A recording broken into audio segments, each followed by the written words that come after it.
Alright everyone, welcome to today's video. We're going to run through a deck that I prepared in advance of going to the Napa Institute, which is a conference for Catholics who are looking for money or Catholics who have money. So I made this deck to share it with people to give them a quick intro into what it is that so this template I got from Slides Carnival, and the format of it is basically derived from Evan Baer and Evan Loomis's book Get Backed, the links to which I'll provide in the description. Funny enough, I actually know Evan. He and I were co-founding a talent company together for a while, so I spent a couple weeks with him in Texas. But cool, getting started here. Slides overall should be direct, straightforward, clear. So it is currently 1 a.m. when I'm finishing this, so it's not going to be all of those things, and it's not nearly as quantified as it should be, but it should still be relatively clear.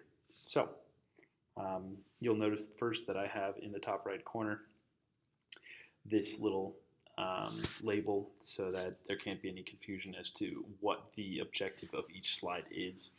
And to the extent that it's reasonable, I'll have sort of a main thrust of the slide with secondary data below it. So overall, the overview is that Catholics are going to be able to create their own community.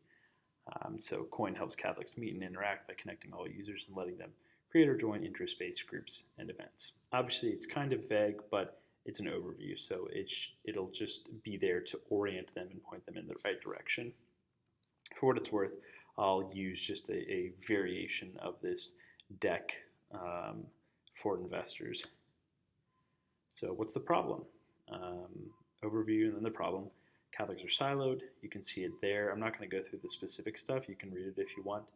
But naturally, we go from the overview to the problem, and then opportunity. Evan Baer and them have opportunity come first. I think you can actually have solution come first and then talk about the opportunity. I think that actually makes a little bit more logical sense, but I didn't really want to challenge it too much. So here I'm showing the total and then the serviceable addressable markets in 2019, and then I'm showing that my markets are actually going to be growing naturally. You don't want to just have a big pie, but you want to make sure that the pie is actually getting even bigger. And then I just have some basic comps at the bottom with similar location-based apps valuations and exit.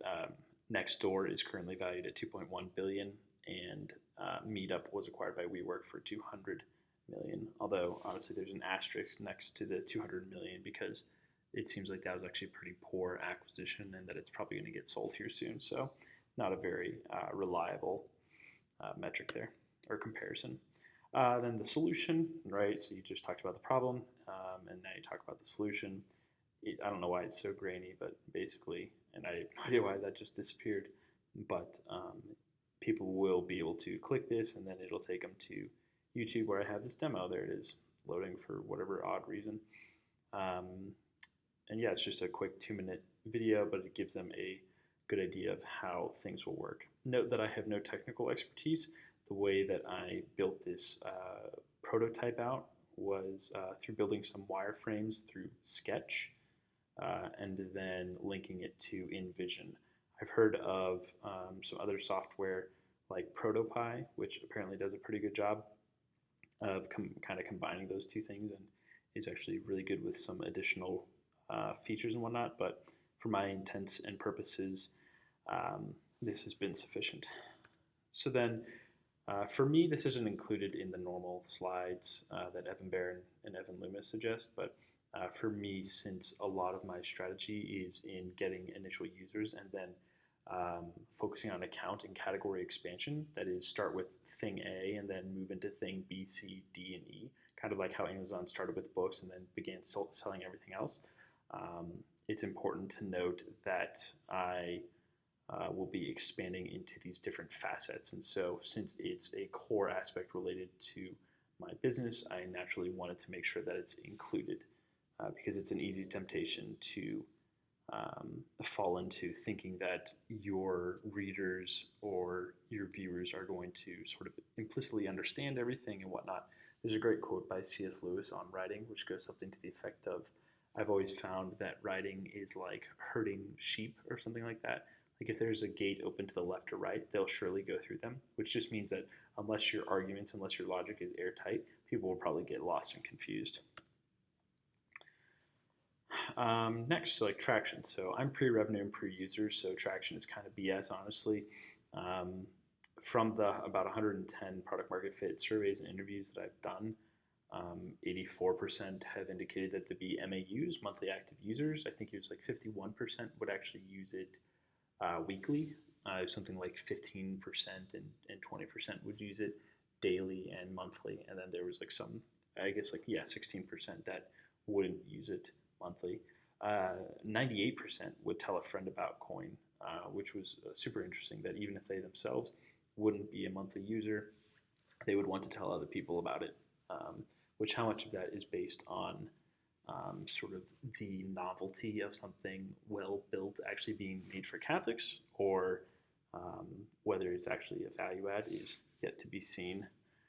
But then, yeah, including this final part, $100,000 offered investment from an angel investor, just sort of peer-to-peer validation of like, oh, other people think it's good and are willing to put significant money in it.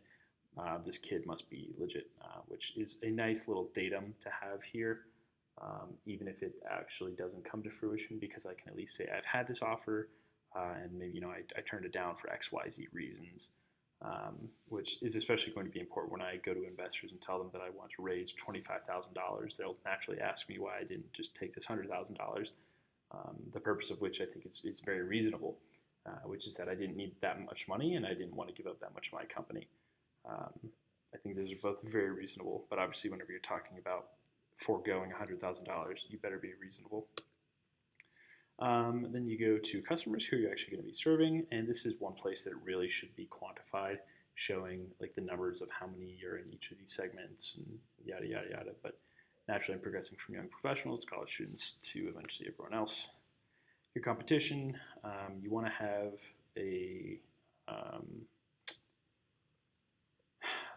multifaceted analysis of your competitors. You don't want to just know that they exist and that they've got a lot of money. You want to know specifically in what way are they addressing the needs. I think the best way to think about competition is who is providing a value that your target market would consider a reasonable substitute. So like for right now, parishes are a reasonable substitute. People can go meet Catholics, hang out, whatever. So even though they aren't a traditional company or anything like that, they are stealing, quote unquote, or they're taking up some of the market share that I would be going after. So they are properly considered a competitor. And then there's another company, Catholic Connect. They're going to be my most direct company or competitor. And then Facebook competes with, it seems like almost everyone in the tech space. And then there's Meetup and Nextdoor. Business model. So again, this definitely should have data and quantified data, especially like your CAC, your customer acquisition costs, your CLV, your customer lifetime value, stuff like that. But since all of that is pretty undefined for me right now, and I honestly just from a technical standpoint don't really know how to calculate the CLV very well. Yeah, I've seen the formulas, but honestly based on my strategy of how I intend to monetize, I think that's just too complex for me, and I'll need to hire someone or get an advisor who can do that. But yeah, 3 basic ways that I plan on making money. Who's going to make it happen? Yeah, so clearly it's mainly just me, but which is why having sort of not only like a 65-page business plan to point to, but also previous success and also investor investments or offers from investors is so important, because obviously with fewer team members, the risk profile of the investment increases.